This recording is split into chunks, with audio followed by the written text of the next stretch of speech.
Hello and welcome to 𝐿𝐭𝐴 Serie A Matchday 27. Well, Leo, at the end was Atalanta, the only Italian team able to qualify for the last 16 round. Palladino, the new hero in Bergamo. Anyway, it's a big disgrace, I think, especially for Inter. It was a shameful game once again against 𝗵𝗲𝗀, and some pride for Juventus. Criticizing the referee for that red card. They put all the effort.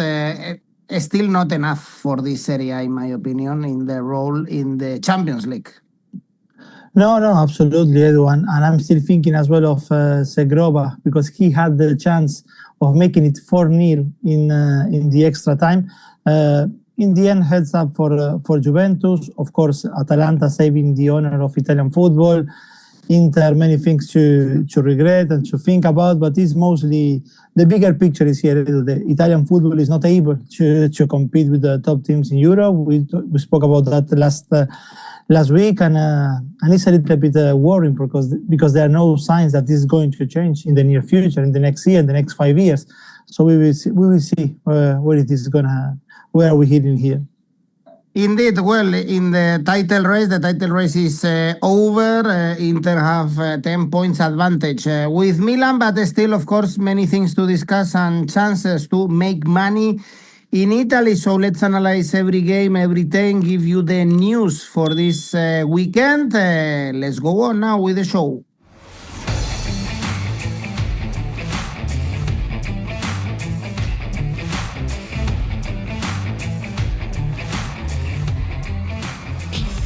And we have a game on Friday. This is Parma Cagliari. Huge win for Parma in San Siro. They won both legs or both games to Milan this season. They are absolutely safe now. 8 points margin with Lecce. 3 consecutive wins. They were lucky, but you have to be lucky, I guess, when you are facing Milan in San Siro. And Cagliari, 5 points away from the relegation, drew with Lazio.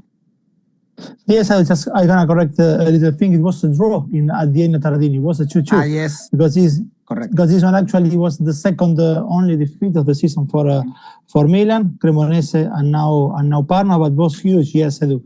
And I think we saw, at least we witnessed 3 things in San Siro with that Parma's win. That Parma almost confirmed their status as a Serie A team for next season. We saw Carlos Cuesta's most important win in his short career as a manager, and we saw Milan saying goodbye to the fight for the 𝐿𝐴 Cuesta, the youngest coach in the league, and he has established already a reputation in Italy as being known the Spanish Max Allegri, because Parma's win often come by a single goal margin, like this run of 3 consecutive wins, 2-1 against Verona and 1-0 against Bologna and Milan. Against Lecce and Torino this season they won 2-1. With Fiorentina and Pisa was 1-0. With Bologna, they got the 3 points on added time. In San Siro, it happened 10 minutes before the 90 minutes. But the most important thing for Parma is that they opened the gap of 8 points with drop zone, and they are like 3 points away from Cagliari, who a few weeks ago, they were in the same situation as Parma now, having themselves won 3 in a row. But now they're like 3 without a win, with 2 defeats and 1 draw after that 0-0 against Lazio last weekend. Parma's goal in San Siro with a package of controversy for what Milan believed was a foul on 𝐿𝐵𝐼. In the end, the VAR intervened to show the referee, listen, you should let the goal stand, and that's what happened in the end. And all the stress of Max Allegri, who's thinking that the VAR is going against the Milan this season, but Conte thinks the same about Napoli. No one is happy anyway in Italy with the VAR, that's for sure. And for Cagliari, Edu, away from home, 2 wins in the last 5. They are traveling to the Ennio Tardini without Yerry Mina, who wasn't tough at the Olimpico. Of the last 13 matches for Parma, Edu, 9 of them have been goals under 2.5. The odds on that, the market is very low, as 1.53 for the goals under 2.5. But my take here is straight Parma to win 2.5. Okay, Leo, let's go with the games we have on Saturday. Como Lecce is the first one. Como now in the fight for the Champions League. Why not? 5 points away Yeah. from Roma. It was a great win in Torino against Juventus. The last game at the Lake, by the way, was a defeat against Fiorentina, and they are facing Lecce. Lecce drop into the bottom three after the last defeat. Leo, how do you see this one? Como 1.4 is going to be between Lecce and Cremonese, I guess, this last spot to go down to Serie B. Yes, definitely, Edu. And I would say between Lecce and Cremonese, Cremonese is not looking good at all. And for Como, we're going to run out of how to price Como season, to be honest. The win on Saturday in Turin meant the first back-to-back win against Juventus since 1952. It meant as well, and I agree with you, we cannot rule them out of the Champions League race. The other Italian teams in Europe, as we talked at the beginning, are not doing much to bring the fifth spot to Serie A, which means that Como is 5 points behind the Champions League positions, as Napoli is fourth with 50 points. They were impressive against Juve. We are not talking here about a smash and grab performance. They dominated the game. They could have won the game by a bigger margin too. They read the game perfectly. They knew how to press, when to attack, when to hold on the ball longer. Probably what we saw in Turin was some of the best football from Como this season. After what they played in San Siro, which wasn't very good in that 1-1 against Milan. And we can talk about the 100 million euros spent in the summer, but the reality is that 𝐿𝐿𝐴𝐶, the captain, who was probably the top performer against Juventus, arrived to the club for 750,000 euros, and he arrived as a winger, and that's the hand of the coach here, the hand of Fábregas. He developed a winger or an attacking midfielder into a defensive midfielder, as 𝐿𝐴𝐶, who can arrive to the box, yes, but he's not the player that arrived from to Como few years back. So impressive for that. Also the goalkeeper only arrived for 2 million euros. Then you have 𝗵𝗲𝗲, who scored as well against Juventus, who arrived for 1.5 million euros. So it's not only or all about the money that this club has spent in the summer, of someone to point out in Italy. And now is Lecce visiting the Lake, a side that dropped into the red zone last weekend after the defeat with Inter and Fiorentina's win on Monday. But as I said, I think that Cremonese will keep helping Lecce's cause. They lost 8 of the last 13, but only conceded more than 2. So it's not a team that is going to be trash in a defeat. Only conceded more than 3 times. So it's not the team that is going to be trash, I think, this Lecce side. And one of those were in the reverse fixture. That was the 3-0 for Como, Edu. Only 2 of the last 10 games of Lecce have been goals over 2.5. But at the end of the day, they are a team that cannot score. 17 goals, all season. Might take here Edu Como to win 2-0. That takes the odds higher to 2.1. Okay, they could be above Juventus, actually, if they are able to get the 3 points. Then we have Verona, Napoli. You mentioned the anger of the Milan fans in the game against Parma. What to say about Napoli? I heard that there was even a quarrel in a couple because the husband was super angry and angry at the TV when the penalty was disallowed in the game Atalanta-Napoli, and the wife, thought the husband was shouting at her. Sorry at her. Yeah, exactly. And no, he was shouting at the TV because he couldn't believe that the VAR turned over the decision from the referee. The penalty got cancelled, and then Napoli lost in Bergamo, 6 defeats away. This season, they fell into the 4th spot. And I guess we should back them because Verona are just going to Serie B. They are so bad, Leo. But remember that they got a draw at the Maradona not a long time ago.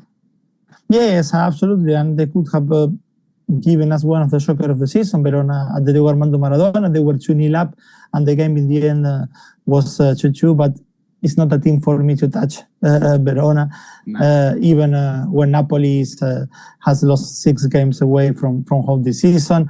And about the story you were mentioning, I think if I give you multiple choice with 3 countries, 9 out of 10 will always choose Italy as a country with something like this happen. And Napoli. And Napoli as a city. That would be 10 out of 10. The country is 9 out of 10. The city 10 out of 10. But yes, a very upset Conte, to be honest, after the 2-1, the penalty that was not given, the goal disallowed to Miguel Gutierrez. And it's interesting because when Atalanta and Napoli, they face each other in the reverse fixture, Napoli won 3-1, Edu, but from there, they moved like in opposite directions. In the 14 games that followed that win for Napoli against Atalanta at home, Napoli took 25 points, Atalanta took 32, which means that now Napoli has to look over the shoulder when it comes to Champions League qualifications. Since lifting the Supercoppa Italiana, Napoli dropped 14 points and they go out of the Champions League and the Coppa Italia. All this said, I still think what I said last week. I do believe Napoli should finish top 4, and now there is even the return, hopefully soon, of Kevin De Bruyne, who is back in training. McTominay should look to recover in the coming days as well, and hopefully Romelu Lukaku will rediscover some form. In Bergamo, he came on for the last 5 minutes, and not much he could do. Antonio Vergara had a quiet game. Pasquale Masocci on the right wing position did not threaten much. Elmas in midfield, I believe he's a little bit confused, not knowing if he's an attacking or defending midfielder that needs to crush the box from behind. David Neres is good to return as well in the next 2 weeks. So that's why I believe from now till the end of the season, hopefully things should look different and better for Conte's Napoli.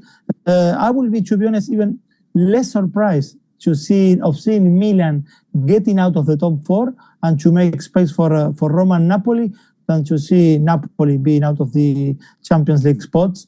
We mentioned, yes, the reverse fixture, the 2-2, but Verona comfortable at the bottom, 8 defeats and 3 draws in the last 11 games. Last weekend, Sassuolo scored 3 against them, and it could have been even worse for them. 46 goals conceded all season. My take here, Napoli to win combined with goals over 1.5. These two together, odds of 2.21. Untouchable Verona, but this Napoli is not looking good. And also we saw a really poor version of Inter in the Champions League, humiliated, I would say, by 𝐵𝗲𝗀𝗀 in both legs. Let's see how this affects 𝐻𝐿 project, even if they are gonna win the Scudetto for sure. 10 points away from Milan. The numbers in Italy are brilliant. Leo is 13 wins and 1 draw in the last games, but they were very poor against 𝐵𝗲𝗀, and they pushed a little bit in the first half with a lot of corners, set pieces. I think the team is also missing Lautaro, of course. But there is a lack of quality, and this is the level of Inter. I think was a miracle what Simone Inzaghi did the last 3 years, bringing this team to 2 Champions League finals. And now let's see how the elimination affects the team. Leo, in the game against Genoa. Genoa, 3 points from Lecce. It was very important for them beating Torino in the last game. Yes, absolutely, and they beat them in style, 3-0 with a clean sheet. And Genoa is going to present a fight in San Siro. They've done it already this season with that 1-1 against Milan, which they were winning until almost the very, very end, because Milan equalized deep on added time that night in San Siro. But Inter will need the energy they lacked against Bodo. That's the most, I think, surprising thing for me. Again, yes, we spoke about the Italian teams and how they cannot compete and how it looks like a complete miracle that Inzaghi took Inter, as you said, to finals in the last 3 years. But for me, it's incredible that the top team in Italy, in one of the most important nights of the season, they lacked the energy and they were not competitive enough against Como. And not to have Lautaro Martinez or Çalhanoğlu or that Varela is not at the level we know he can perform, those are not excuses, to be honest. I know it's not very easy to play against a very low block, 10, 9 or 10 players behind the ball. But on a night like that, as big as it was, you need to compete, and we haven't seen that. Bodo remains, or the fact remains that the Norwegian team eliminated the strongest team in Italy. That says a lot, Edu. 𝐿𝐭𝐵 defended the players, of course, saying that if they would have scored in the first half, probably they would have found more enthusiasm, which sounded very strange. Really, you need to score to find enthusiasm on a night that you are about to get out of the Champions League. So many question marks. Of course, this brings back to the first leg and the questions of why, or as in Italy, they're asking why he left out Marco Thuram and Di Marco, thinking about Lecce, when before facing Lecce, they had a 7 points gap with Milan at the top. I wouldn't argue with Thuram, because it's true that Esposito, who started with Lautaro in Norway, he was at the back of scoring the winner against Juventus, and he's doing well this season. So I don't think so there is too much to say to 𝐿𝐭𝐵 on that, but not to come with Di Marco, that I think which he's probably your best player this season alongside Lautaro. That was a little bit strange, and especially when your opponent on the weekend was going to be Lecce, which in the end Inter had no problem to win 2-0 and away from home. And now again, yes, Genoa is gonna, and I repeat this, is gonna be they're gonna put on a fight in San Siro.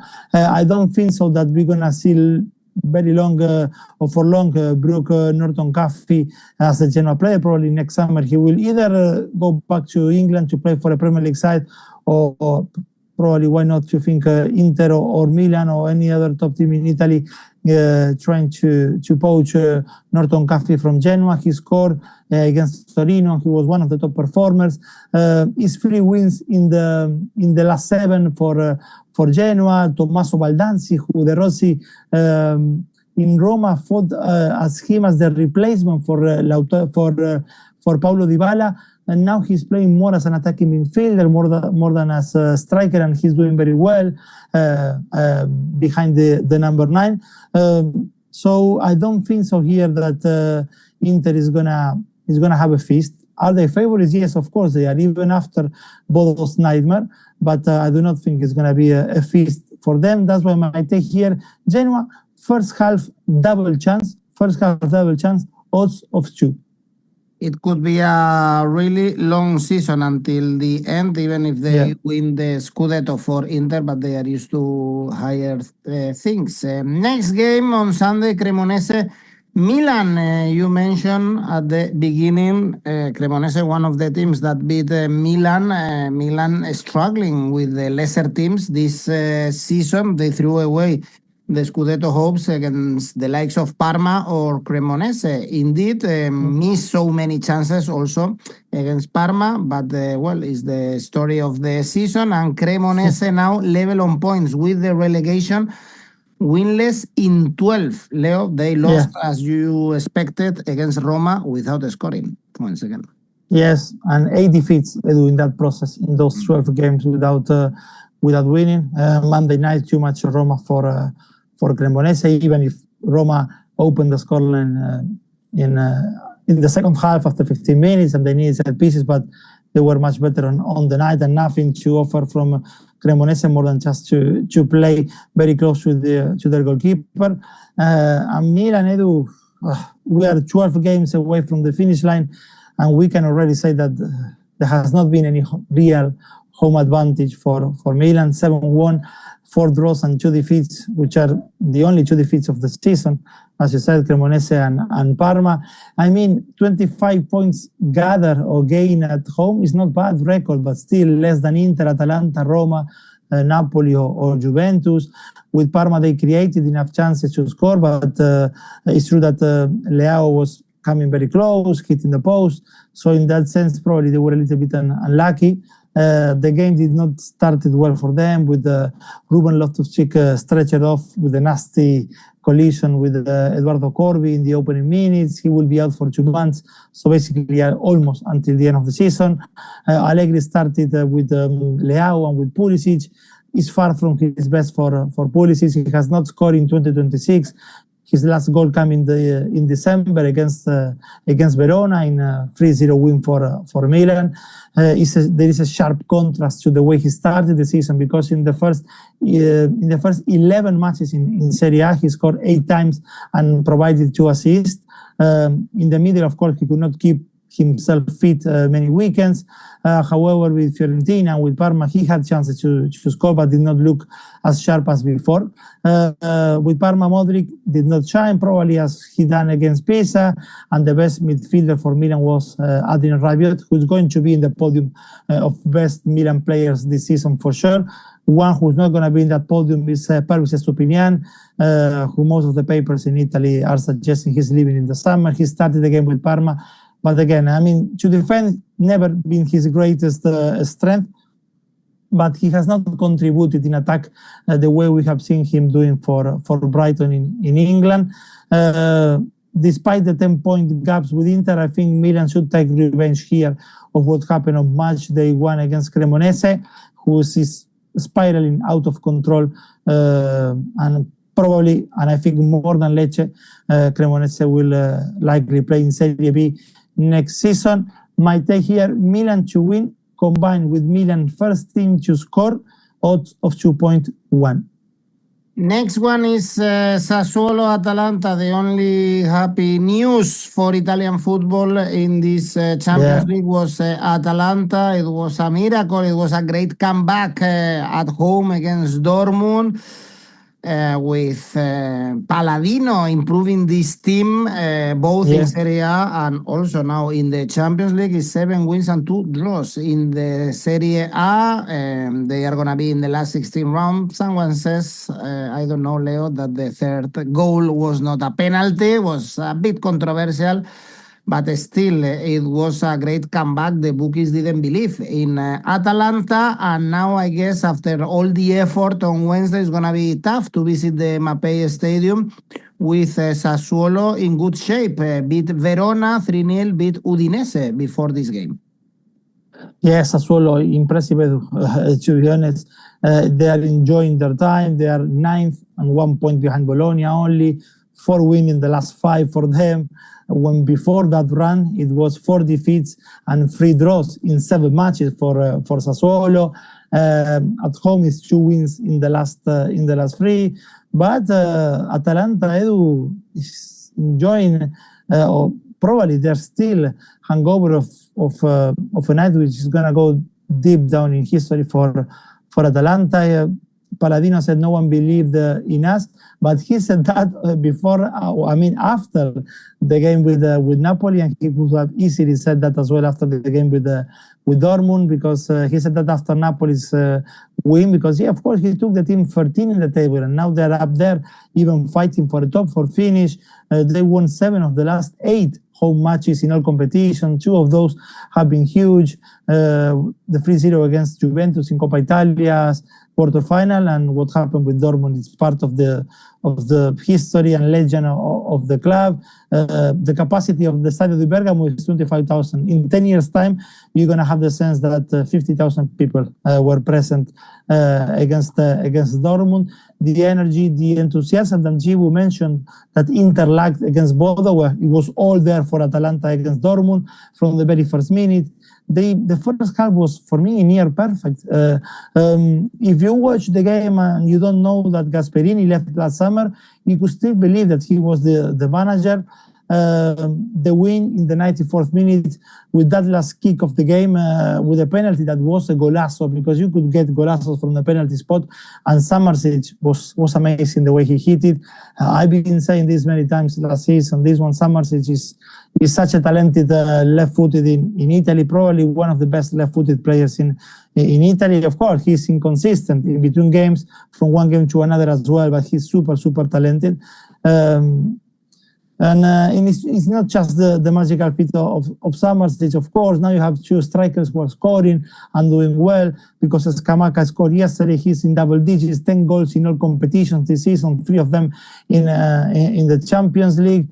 But then 𝗀𝗏𝗏 was the one who got the foul on the penalty for 𝐷𝗏𝗏 to score. Zalewski is also doing well behind the striker. Pasalic and 𝗏 they know each other for a very long time.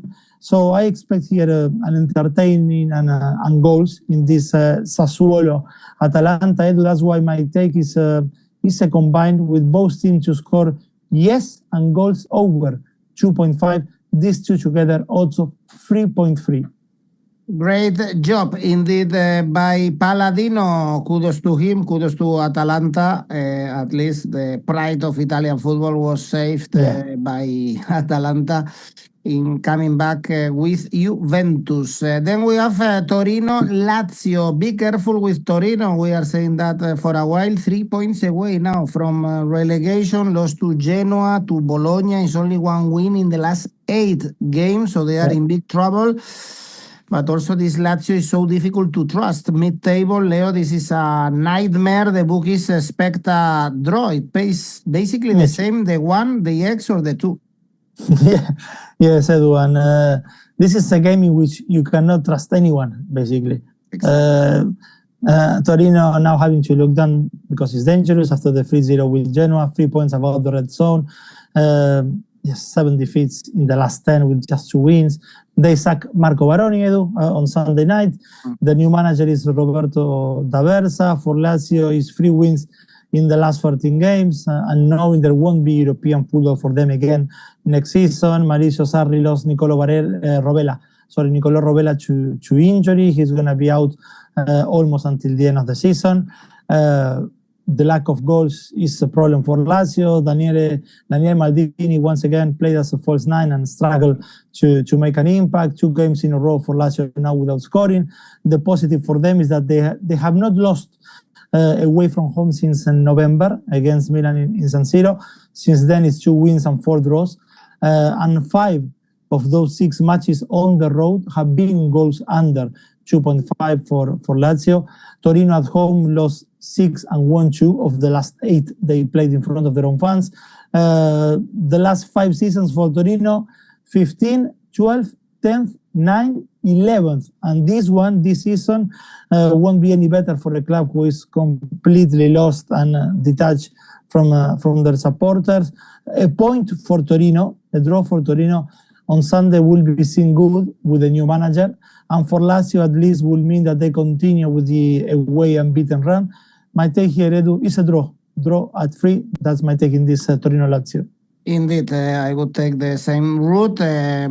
Double chance X2 is our smart bet tool option for this game, 1.46. The draw indeed looks very good. And for Sunday, we have Roma. Juventus. Here smart bet is going for Roma, Leo, and I think if you have to choose when to play Juventus, you would choose now, because for sure they are going to be tired after the effort on Wednesday. They are just losing to Galatasaray in Istanbul, to Como, to Inter, drew with Lazio, conceding so many goals in all these games. I guess even if they left the pitch getting applauded by the supporters, they are not going to be happy. But the performance in this Champions League is very harsh for a team like Juventus, also getting knocked out in the playoffs. And this is a crucial game for the Champions League. Roma, they could rest this week. They are now 3rd in the table. But they have to beat a top rival this season. This is their chance. Yeah, and a direct one, Edu, and is probably but Gasperini couldn't yet deliver. No, one of those big nights against the big teams, but still, I mean, to see Roma now third on goal difference on top of Napoli is impressive. Gasperini said that when he was interviewed by the Friedkin Group, that they didn't ask in the first season, as they consider this one after Ranieri, the transition season, to finish in the top four. But look, Roma is there. At some point, we thought that we could get our hopes on Roma fighting for the Scudetto. That was not the case, but to fight for Champions League is on for Roma, absolutely. But Juventus cannot stay on what happened in the Champions League. Is harsh, of course. Financially, it's harsh, especially for Juventus. But as I said last week, even if they had made it to the last 16, I mean, we were not going to be thinking of Juventus going much forward than that. And I think there is a moment in the tie with Galatasaray that shows a little bit the state of the Italian football as well, Edu, because I remember in Istanbul, there was a time when Galatasaray made 2 substitutions, and Juventus too. Galatasaray brought Leroy Sané, who played almost 400 matches between Bayern Munich and Manchester City, and they brought Mauro Icardi, who scored more than 110 goals for Inter in Serie A, and Juventus brought Openda and Gatti. That I think tells us a lot, and we are talking about Galatasaray, who domestically they don't have competition, and also is a team who I cannot think they're gonna make it into the semi-final of the Champions League or anything like that. But still, Juventus, yes, at least they got applauded by their fans. Fair enough, because they got too close, so close, and with 10 men, the effort was there. So nothing to say in terms of like desire for Spalletti's men against Galatasaray in Turin, but they fall short. They had a chance on extra time with, I said before, with Segrova. He couldn't hit the target. It was going to be the 4-0. And when Osimhen scored at the end of the first half in the extra time, it was over almost for them. But at least they managed to get the game into extra time. Spalletti, he said that as well last night. They don't have time to be sad or anything. And Sunday starts a new season for Juventus. Because if financially it's harsh for them not to be on the last 16, what do you think if they cannot even make it to the Champions League next season? And Roma were super serious against Cremonese, Edu.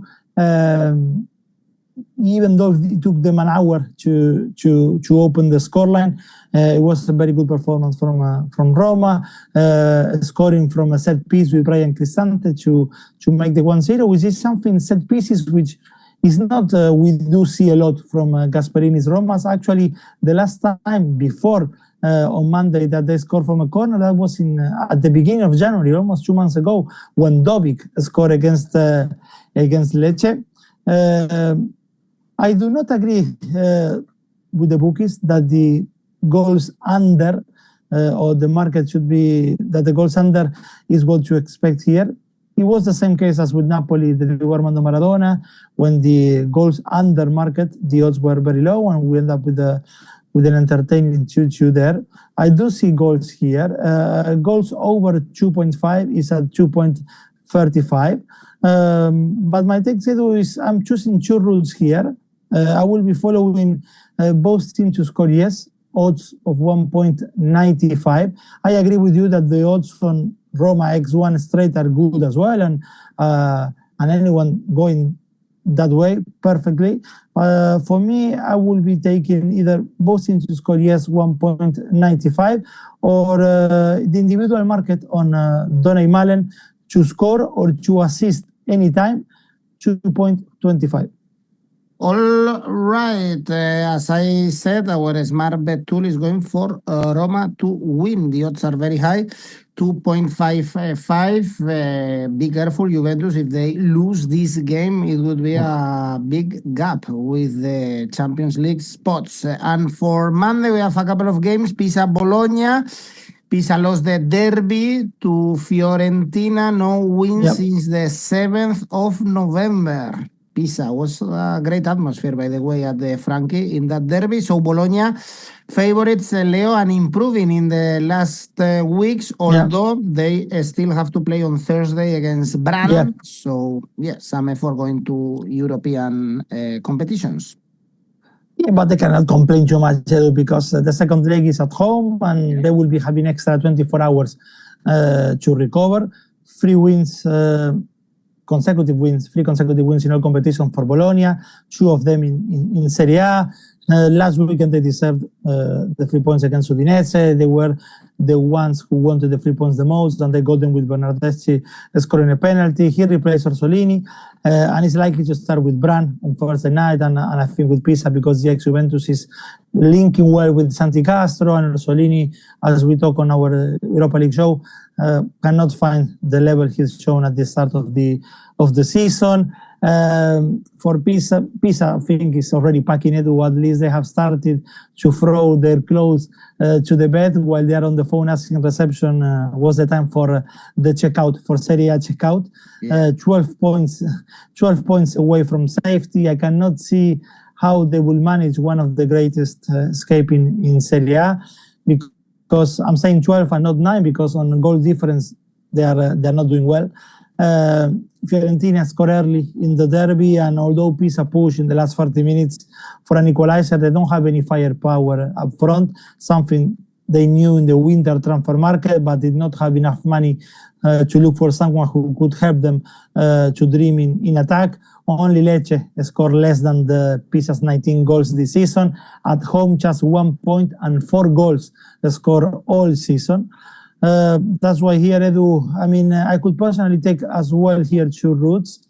I could go for both teams to score no, odds of 1.93, or Bologna to win straight 𝑋𝐿2, odds of 2, for me are good. And if anyone wants to combine them, that will go up to both teams to score no with Bologna to win. That would take the odds higher to 3.86, but I am happy with any of those, both teams to score no or Bologna to win. Okay. By the way, Pisa going down, Chievo Verona going down, and we have Venezia and Monza going up at the moment, with Frosinone also pushing back. So perhaps we see back Venezia and Monza bouncing back in the Serie B. We don't want to see Fiorentina there, and they are fighting to stay in Serie A, finally out of these relegation spots after the win that I mentioned in the derby, in a great atmosphere. 1-0 to Pisa, playing also conference on Thursday with Jagiellonia, and let's see if they can get at least a point against Udinese. But I don't like the odds, Leo. It's true that Udinese are playing for nothing. They are coming from 3 consecutive defeats, but it's too low, 2.3. The bookies place Fiorentina as favorites here. Yes, and I think because Udinese is in the column of the untouchables and predictable. That's true as well. 3 consecutive defeats, 4 in the last 6. I remember last season in March, Rumshaik, the Udinese's manager, was talking about European ambitions after wins against Parma, and a year after, ambition is not part of the vocabulary of anyone at Udinese, players, manager, or the supporters. But at the same time, this is a side that 3 of the last 4 home wins have been against Atalanta, Napoli, and Roma. But then we will find defeats with Sassuolo, Genoa, or draws with Pisa and Lazio. Zaniolo continues to be the best of Udinese, but he's the one missing the most, Keinan Davis, because he's creating chances, but he cannot find anyone to finish inside the box. And Fiorentina, not living the dream, of course, but they are breathing a bit of fresh air after leaving the drop zone. 𝐿𝐵𝐺𝐿 got his 8th goal of the season. He scored 3 times in his last 3 Serie A games, Torino, Como, and Pisa. For Vanoli, the Conference League should not be a distraction. He already played anyway youngsters in Poland, got back with that 3-0 win, so he will rest most of his players on Thursday night.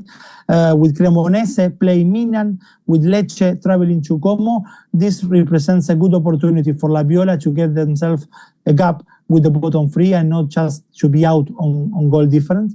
On the road in Serie A is 2 wins in the last 3. for Fiorentina, and those wins were important ones against Bologna and Como. So my take here, Edu, Fiorentina, draw, no bet, odds of 1.65. All right, well, this is it for our Serie A video this weekend. Remember, guys, we have our tipster competitions going on. Your chance to win some money thanks to Oddspedia, and also we have rivals for you where you can create your own tipster competition. Leo, let's go with your safe bet. Sassuolo Atalanta goals over 1.5, odds of 1.29. And tell me your ACCA. High odds ACCA with 𝐿𝐭𝐴 to win. Sassuolo Atalanta both teams to score yes and goals over 2.5. Roma Juventus both teams to score yes. These three together, odds of 9.37. Okay, Leo, thank you. Thanks everyone for watching. Bye bye.